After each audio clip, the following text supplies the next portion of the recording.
20th century English author and entertainer Alan Watts is quoted as saying, "Dying should be one of the great events of life." Whether or not you agree with him, dying is the main topic of this presentation. And while that may be a little bit uncomfortable, the reality is I'm inviting you into my shoes.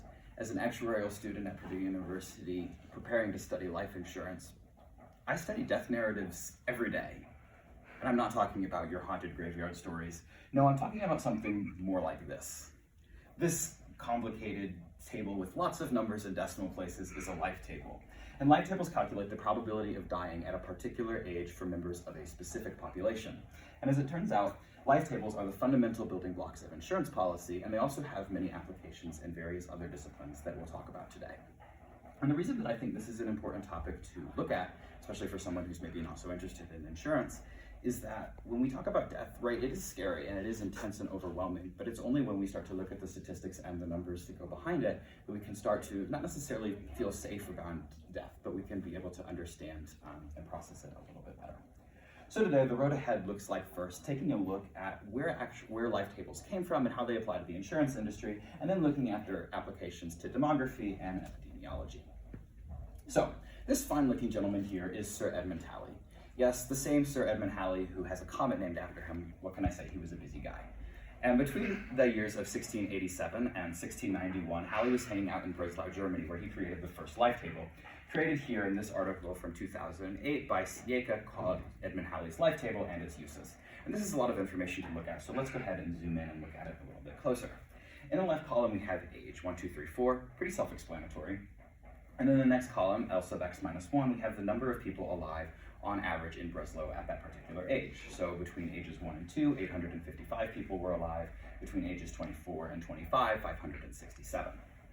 And then, going a little bit further into a paper by Sieca and Osiela in 2017 in the Journal of Legal Economics, Halley developed this concept of actuarial present value, which is simply the probability that an event occurs multiplied by the present value of that event. So what does that mean in a non-insurance context?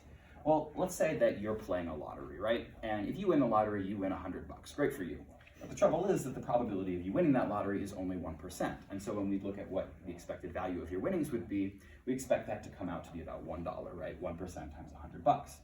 And so applying that to a life insurance context, if we change lottery to death, then for the life insurance company, what they're looking at is, right, there's a very small chance that you die, and that chance is calculated by looking at Halley's table.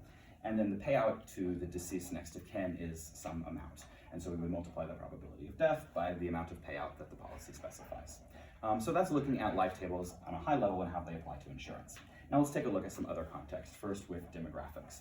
So when we're looking at demographic applications of life tables, we want to think about this real simple three-step process where some sort of event occurs which impacts when people are being born or when people are dying, and then as a result, how the life table changes, and then because of that life table change, whether we want to either emulate or try to avoid those same events that cause the change in other populations, depending on whether they were good or bad. So one specific example of this is seen in a 2008 paper by Drevenstedt and colleagues about infant mortality. So up until the year 1970, it was pretty well known that male infants were dying at a much higher rate than female infants in the developed world, and some question about why that was happening. And then around 1970, that started to change as a result of some particular events that happened. And one of those was an increased prevalence of C-sections, which were happening a whole lot before 1970, and then were helping in cases of at-risk pregnancy with very large babies. And then in cases where babies were a little bit smaller, neonatal intensive care units really improved and helped with ventilation and keeping those kiddos alive a little bit.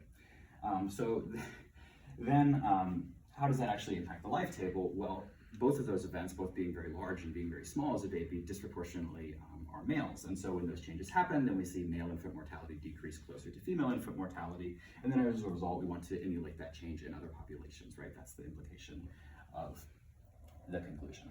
So that's demography. Now I want to talk a little bit about diseases and epidemiological applications of life tables. So if you were alive a couple seconds ago, you probably remember the COVID-19 pandemic, and we probably all knew someone or heard someone who talked about, oh, it's not that serious, it's just a cold, we don't really need to worry about COVID, it's not that big of a deal. And what life tables can help us do is to evaluate whether or not that claim is really true.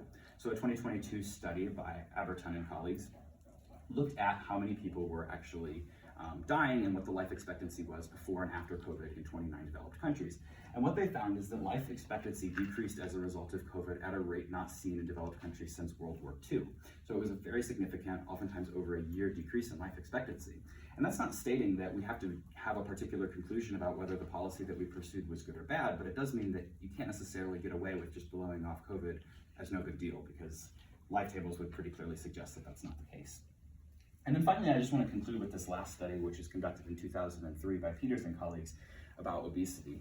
And what this study found is that there were significant years of life lost for being overweight and obese for males and females, and that's depicted in this table here.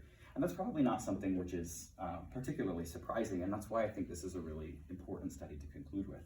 And that is that life tables show us real implications that happen in real life, right? So when we look at life, we understand that obesity is something that we talk about as serious and that we're very concerned with today. And the reason that happened is because studies that happened 20 years ago, like this one by Peters, actually influenced the way that we think. They influence our knowledge of what's safe behavior and what's not safe behavior, and so they impact how we're thinking about the choices that we make. And so I think I just want to kind of conclude with this notion, which is that, you know, perhaps you've been sitting through this presentation and you've thought, well, wow, being an actuary sounds really morbid because you're just looking at statistics and trying to figure out when people die. And I think there's some truth to that, but if the obesity study shows us anything, it's that when we actually take a look at those statistics and we actually understand the things that cause death, we have a little bit of a better chance to preserve life and to keep it going. And so I think that rather than being morbid, statistics are indeed actually empowering. Thank you.